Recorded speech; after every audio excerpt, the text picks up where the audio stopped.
Selamat siang teman-teman. Ini aku mau ngasih sharing pengalaman. Jadi ada budidaya lobster. Jadi kalau misalnya kita suka udang, nah ini lobsternya nih, udang yang raksasa.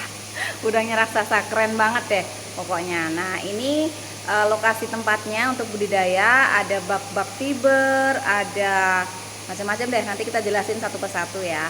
Nah, oke, untuk proses budidayanya sendiri, yang pertama itu harus dilakukan persiapan bak. Jadi bak dicuci, kemudian dikeringkan. Setelah kering selama 2 hari, kemudian baru kita isi air. Airnya itu menggunakan air laut. Air laut yang kita pompa dari laut. Nah, nanti kapan-kapan kita tunjukin ya lautnya di sebelah mana. Nah, untuk salinitas atau tingkat keasinannya sendiri dia sekitar kalau pagi ya mungkin 28 ya, kalau siang mungkin 30. Jadi ya air laut salinitas sekitar 30 gitu. Oke, nah setelah itu baru nanti diisi air, kemudian setelah 3 hari siap, nanti baru ditata peralatan-peralatannya. Oke, kita lanjutin ya, ikuti terus, terima kasih. Nah ini teman-teman, jadi ini adalah proses resirkulasi air. Kenapa dikatakan resirkulasi? Karena si lobster nih, si udang raksasa nih, dia itu manja banget, jadi harus pakai air yang bersih. Nah, jadi kita pakai lagi air yang sudah dipakai untuk dia hidup. Nah, kita sirkulasi supaya kembali lagi seperti itu. Jadi kita air barunya itu menambahkan hanya sekitar ya mungkin 10-30% kali ya itu. Nah, selebihnya adalah dengan dia diresirkulasi. Yang pertama, setelah dia masuk dari bak budidaya, dia dipompa ke bak sedimen.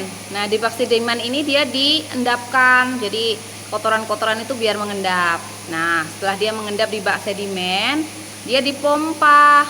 Dia dipompa menuju ke filter yang pertama. Nih, namanya kompartemen filter mekanis. Nih, kita lihat ya di dalam ya. Tuh, di dalam ada filter-filter air seperti ini, teman-teman. Kelihatan nggak? Nah, kelihatan kan? Oke. Nah, setelah dari filter yang pertama, dia masuk ke filter yang kedua. Nah, ini namanya filter biologis, teman-teman. Filter biologis. Jadi di sini ada 2 filter nih. Yang satu di keranjang yang warna hijau, yang satu di keranjang yang warna biru. Jadi isinya itu busa atau spon, kemudian juga dicampur dengan arang, tapi arangnya khusus ya dari batok kelapa gitu. Nah, teman-teman penasaran nggak nih apa yang di bawah? Nah, yang di bawah ini pralon, teman-teman. Jadi pralon ukuran diameternya itu 3 inci, panjangnya ya mungkin sekitar dibuat per 25 cm kali ya. Kenapa? Karena nanti ketika si apa itu namanya lobster, dia itu kan sifatnya kanibal, jadi kadang saling memakan temennya gitu. Nah, untuk berlindung dia itu suka masuk-masuk tuh ke sini. Tuh, ngumpet nih di sini. Kalau udah ngumpet dia ngerasa aman. Nah, jadi kita harus persiapkan juga peralon-peralon ini, teman-teman. Oke, kita lanjut lagi ya. Tadi setelah dari filter biologis, masuk nih yang ke filter yang ketiga. Filter atau apa ini namanya ya? Bukan filter sih, tapi kita menambahkan oksigen terlarut. Karena air itu kan sudah dipakai ya buat hidup dari si lobster, otomatis kandungan oksigennya itu berkurang. Nah, makanya kita pakai alat yang namanya nanobubble. Nanobubble yang warna hijau itu mungkin teman-teman kelihatan. Nah, di sini nanti dia disuntikkan atau ditambahkan oksigennya. Nah, setelah oke lagi tuh airnya, baru masuk lagi ke bak budidaya. Nah, teman-teman, kebetulan banget pas aku kesini itu kebetulan udangnya udang lagi salah. Si lobsternya ini sudah dipanen, teman-teman, karena sudah memasuki usia berapa ya, Pak? Usia 7 bulan, teman-teman. Jadi udah dipanen. Jadi udah tinggal ceritanya doang ya. Tapi kalian mau penasaran kan, mau lihat kan lobsternya itu kayak apa? Nah, lobsternya itu loncat-loncat, teman-teman, karena aktif banget, jadi harus dipingsankan. Tuh, udah kelihatan kan lobsternya? Nah, jadi si lobster ini harus dipingsankan pakai es, teman-teman. supaya dia nggak gerak. Kalau gerak, aduh bahaya ini. Capit-capitnya juga ngeri. Nih, kelihatan kan? Tuh, sehat sekali nih, warnanya agak kehijauan, terus ada totol-totol warna orange ya. Nih, ada. Tuh. Seger sekali nih lobsternya. Ini mahal banget ya kalau misalnya di restoran teman-teman.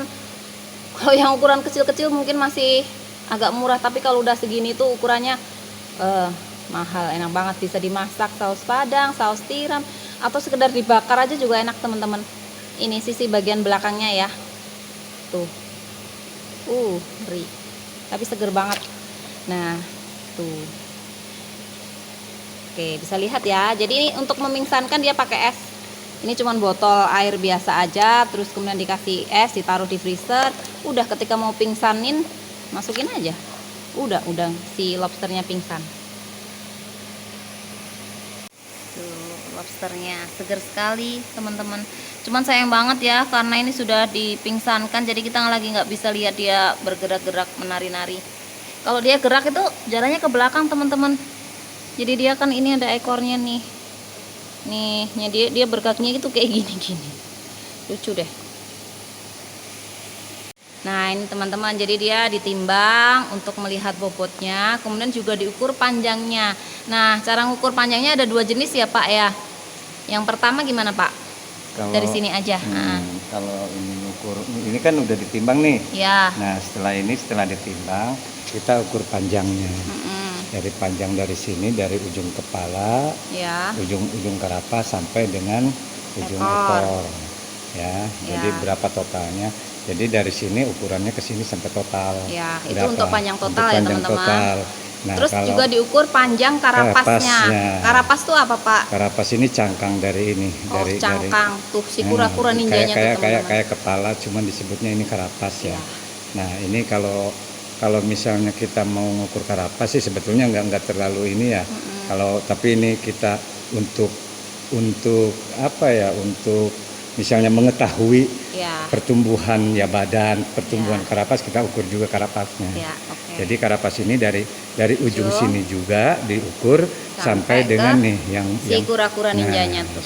Sampai kalau helm. Nah, teman-teman, di sini ada baskom ya, baskom gede gitu, isinya apa ya ini ya? Isinya itu alias cangkang atau helm dari si lobster tadi. Jadi kalau memang jenis udang, jenis lobster itu kan punya cangkang, teman-teman. Nah, tapi mereka kan juga tumbuh tuh. Nah, kalau tumbuh kan cangkangnya udah nggak muat. Helmnya itu istilahnya udah nggak muat gitu karena badannya udah tambah besar. Nah, akhirnya dia melakukan proses pengelupasan atau biasa kita sebut proses molting. Nih, jadi dia ngelupas gini, teman-teman. Nah, kalau si cangkangnya dia sudah lepas, otomatis kan badannya tuh jadi lembek gitu ya, teman-teman ya.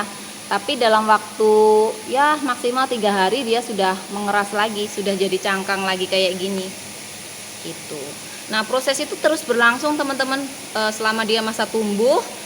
Kalau dia sudah besar, pasti dia akan melepaskan si cangkangnya itu. Gitu. Jadi ini lucu banget sih, bisa dijadikan hiasan. Aku mikir sih kalau di rumah di figura gitu keren juga ya. Keren. Lucu banget, teman-teman. Jadi ini cuma cangkang ya, nggak ada isinya. Oke. Nah, nih teman-teman. Jadi ketika proses molting, otomatis kan badannya dia lemah tuh, karena kan cangkangnya hilang, tubuhnya mulai nggak terlalu keras gitu kan. Nah, untuk melindungi diri dari teman-temannya, itulah fungsi dari si paralon tadi. Jadi dia masuk sampai dia mengeras lagi, jadi dia baru keluar lagi tuh, teman-teman. Karena kalau dia kondisi masih lembek badannya, nggak ada cangkang, udah deh jadi makanan tuh, jadi dihabisi sama teman-temannya gitu. Jadi ini fungsi dari paralon tadi. Oke ya, teman-teman. Jadi teman-teman penasaran kan, dia itu sebenarnya makannya apa sih? Apakah kayak pelet-pelet, kayak pakan ikan dan lain sebagainya? Enggak, teman-teman, dia makannya itu pakai ikan rucah. Jadi kita simpen tuh, kita simpen di dalam freezer tuh. Kita lihat ya, ada ikan rucah. Jadi ikan-ikan kecil yang kita beri di tempat pelelangan ikan. Nah, nanti dipotong-potong kecil-kecil buat makannya si lobster. Tuh, terus ini kita juga nyimpen di freezer teman-teman untuk esnya tadi ya. Karena setiap 2 minggu itu dilakukan proses pengukuran kenaikan bobotnya, kemudian pengukuran panjangnya gitu.